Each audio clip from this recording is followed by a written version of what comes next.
Can I ask you a really important question? Suppose God said, what would you want? A great deal amount of wealth or wisdom? In Proverbs chapter 3, verse 14, King Solomon said, wisdom, the profit of wisdom, is more than silver. Now think about this for a moment. So when you think about silver, I think about coins. So then he makes the progression from silver, then he says the profit of wisdom is greater than gold. So I look at it as what he's saying is it's like a person's level of faith. So where the person's level of faith is and the relationship at that time is of their understanding of wisdom, at first it's like compared to silver, coins. But as they grow and they keep growing more in God's grace, you know, this ability to keep, loving people, making an impact, experiencing God's love. It's described as gold, it's greater. He calls wisdom she. I think men, we should grab a hold of this, because when you think about your wife, you think that, listen, your job is I'm the provider. I should protect her. Solomon is saying that wisdom is so valuable, it is something that you should protect.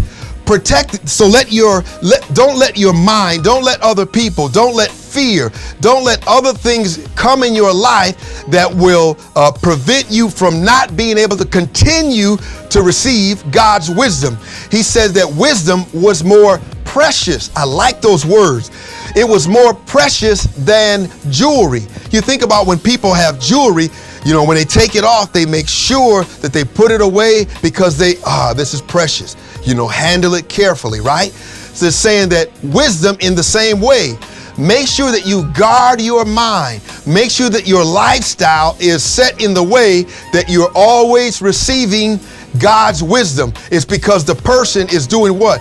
They're planning their day in order to receive. I'm looking forward to receiving God's wisdom. Now, buckle your seatbelts, people. Here's the part that really blew me away. He said, when you get wisdom, there is nothing that you will ever desire greater than this. Now imagine this. Nothing you will ever desire is greater than this. Now I want you to just imagine this with me. Imagine a person that's a football player, a basketball player. A person says, I want to be a doctor.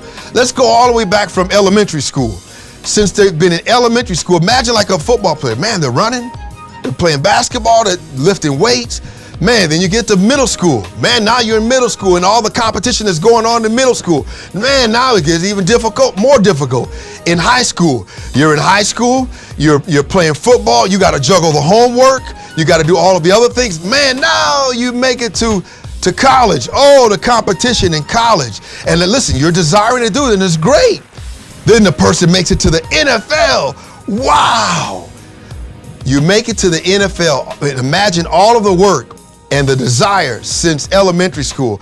Again, whether it's a football player, basketball player, a politician, a doctor, whatever your profession is. And I'm saying, yes, encourage that.